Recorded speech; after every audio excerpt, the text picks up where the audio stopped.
Hi friends, இன்றைக்கி நம்ம பார்க்க போகிறது என்னென்னா எஸ்பிஓ இன்ட்ரடியூஸ் பண்ணியிருக்கிற பைமோட் ஆப்பை பற்றி தான் பார்க்க போகிறோம்.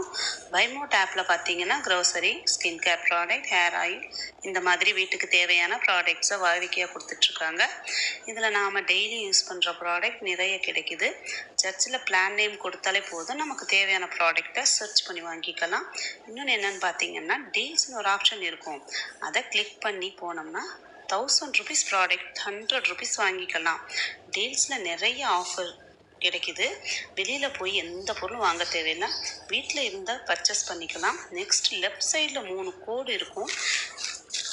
அதில் category wise product list out பண்ணியிருப்பாங்க. அதில் போய் நம்ம ப்ராடக்டை சூஸ் பண்ணி வாங்கிக்கலாம். இவ்வளவு ஃபியூச்சர் இருக்கிற இந்த பைமோட் ஆப்பை நீங்களும் பை பண்ணணும்னு நினச்சிங்கன்னா கீழே டிஸ்கிரிப்ஷன் பாக்ஸில் லிங்க் இருக்கும். அதில் நீங்கள் டவுன்லோட் பண்ணி இந்த ஆப்பை நீங்களே யூஸ் பண்ணிக்கலாம். Thank you friends. ஹலோ ஃப்ரெண்ட்ஸ், இந்த வீடியோவில் ரொம்பவே சூப்பராக கோதுமை மாவு ஐஸ்கிரீம் எப்படி செய்யறது அப்படின்னு சொல்லி தான் பார்க்க போகிறோம். ஸோ வெயில் காலம் பார்த்தீங்கன்னா ஆரம்பிக்க போகுது. வெயில் காலம் ஆரம்பிச்சிட்டாலே எல்லாருக்குமே நல்லா ஜில்லுன்னு ஏதாவது சாப்பிடணுன்ற அந்த ஒரு ஃபீல் இருந்துகிட்டே இருக்கும். ஸோ குழந்தைங்களுக்கும் பார்த்தீங்கன்னா நீங்கள் தாராளமாக இந்த மாதிரி ஐஸ்கிரீம் செஞ்சு கொடுக்கலாம். ஸோ வெளியில் வாங்கி கொடுக்கறதுக்கு இந்த மாதிரி நீங்கள் வீட்டில் செஞ்சு கொடுக்கலாம். ரொம்பவே பர்ஃபெக்டாகவும் சூப்பராகவும் இருக்கும். வாங்க எப்படி செய்யறதுன்னு சொல்லி பார்க்கலாம். இப்போ இந்த ஐஸ்கிரீமுக்கு நான் பார்த்தீங்கன்னா 1/2 லிட்டர் ஆரோக்கிய பால், அந்த ஃபுல் க்ரீம் மில்க் இருக்கு இல்லையா, அதை எடுத்திருக்கேன். ஸோ அதில் பார்த்தீங்கன்னா கொஞ்சமாக பாலில் நம்ம இந்த கோதுமை மாவை சேர்த்து நல்லா மிக்ஸ் பண்ணணும். கட்டி இல்லாத மாதிரி மிக்ஸ் பண்ணிக்கணும். ஸோ நான் பார்த்தீங்கன்னா கோதுமை மாவு ஒரு 3 ஸ்பூன் எடுக்கிறேன். அதாவது பாருங்க, இந்த மாதிரி ஸ்பூனில் அள்ளி 3 ஸ்பூன் எடுக்கிறேன் 1/2 லிட்டர் பாலுக்கு. அந்த 1/2 லிட்டர் பால்ல இருந்து கொஞ்சம் பாலை இதுல ஆட் பண்ணிக்கலாம். ஏன்னா பால் சூடா இருந்துச்சுன்னா நம்ம மாவு ஆட் பண்ணோம் அப்படின்னா ஒரு மாதிரி கட்டி கட்டி ஆயிரும். அதனால பால் காய்ச்சறதுக்கு முன்னாடியே பாத்தீங்கன்னா நம்ம மாவோட சேர்த்திட்டு நல்லா இந்த மாதிரி மிக்ஸ் பண்ணிக்கிறோம். கட்டி இல்லாம மிக்ஸ் பண்ணி எடுத்துக்கலாம். அடுத்ததான் அந்த பாலை ஒரு பாத்திரத்துல சேர்த்திட்டு நல்லா சூடு பண்ணிக்கலாம். பால் பொங்கி வரும்போது இதுல தேவையான அளவு சர்க்கரை ஆட் பண்ணிக்கலாம். உங்களுக்கு எந்த அளவுக்கு இனிப்பு வேணுமோ பார்த்துட்டு அந்த அளவுக்கு நீங்க இதுல சுகர் ஆட் பண்ணிக்கோங்க. சர்க்கரை சேர்த்து நல்லா கலந்து விட்டதுக்கு அப்புறமா நாம மாவை அந்த காய்ச்சாத பால்ல மிக்ஸ் பண்ணி வச்சிருக்கோம் இல்லையா, அதை இதுல ஆட் பண்ணிக்கலாம். ஒரு கரண்டி வச்சு இந்த பாலை கிளறிக்கிட்டே அந்த மாவை மிக்ஸ் பண்ணதை நம்ம இதுல சேர்த்தி நம்ம கிளறி விட்டுக்கலாம்.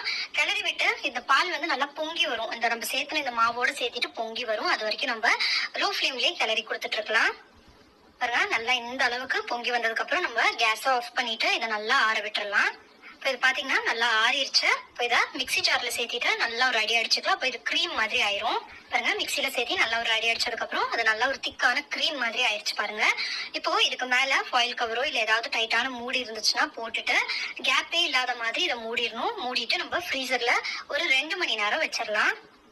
2 மணி நேரம் கழிச்சுட்டு நம்ம இதை எடுத்து ஓப்பன் பண்ணிக்கலாம். இப்போ இது பார்த்தீங்கன்னா நல்ல ஒரு திக்கான க்ரீமா, இனி கொஞ்சம் நல்ல திக்கான ஒரு க்ரீமா இது மாறி இருக்கும். நம்ம ஃபர்ஸ்ட் மிக்சியில அடிச்சுட்டு வைக்கும் போது பார்த்ததுக்கும் இப்போ பார்க்கறதுக்கும் பார்த்தீங்கன்னா ஒரு நல்ல ஒரு டிஃப்ரென்ஸ் இருக்கும். இதை பார்த்தீங்கன்னா மறுபடியும் நம்ம மிக்சி ஜார்ல போட்டுட்டு நல்லா ஒரு அடி அடிக்கணும். பாருங்க எந்த அளவுக்கு இது திக்கா இருக்குன்னு. இதை போட்டு நம்ம அடிச்சுட்டு மறுபடியும் வைக்கும் போது இது நல்லா நமக்கு டைட் ஆயிரும். ஸோ இப்போ பார்த்தீங்கன்னா மிக்சியில் சேர்த்திட்டு மறுபடியும் ஒரு தடவை அடிச்சாச்சு. இந்த ஸ்டேஜில் நீங்கள் இதில் ஏதாவது ஃப்ளேவர்ஸ் ஆட் பண்ணணும்னு நினச்சிங்கன்னா தாராளமாக ஆட் பண்ணிக்கலாம். நான் பார்த்தீங்கன்னா ஸ்ட்ராபெரி எசன்ஸ் இதில் ஆட் பண்ணியிருக்கேன். நீங்கள் வெண்ணிலாவோ இல்லை பட்டர் ஸ்காட்சோ எது வேணாலும் நீங்கள் ஆட் பண்ணிக்கலாம். சாக்லேட் ஆட் பண்ணுறதா கூட நீங்கள் பண்ணிக்கலாம். ஸோ அது உங்களுடைய விருப்பம் தான். இல்லை வேண்டாம், எதுவுமே ஆட் பண்ண வேண்டாம், அப்படியே செய்ய போகிறோம் அப்படின்னு நீங்கள் நினச்சிங்கன்னா தாராளமாக இது அப்படியே மூடில் நீங்கள் ஊற்றி ஃப்ரீஸ் பண்ணலாம். அப்படி பண்ணும்போது பார்த்தீங்கன்னா உங்களுக்கு ஐஸ்கிரீமோட அந்த டேஸ்ட் தான் வருமே தவிர, ஏன்னா நம்ம இதில் கோதுமை மாவு சேர்த்தனால அந்த ஐஸ்கிரீம் டேஸ்ட் தான் வருமே தவிர வேற எந்த டேஸ்ட்டும் வராது.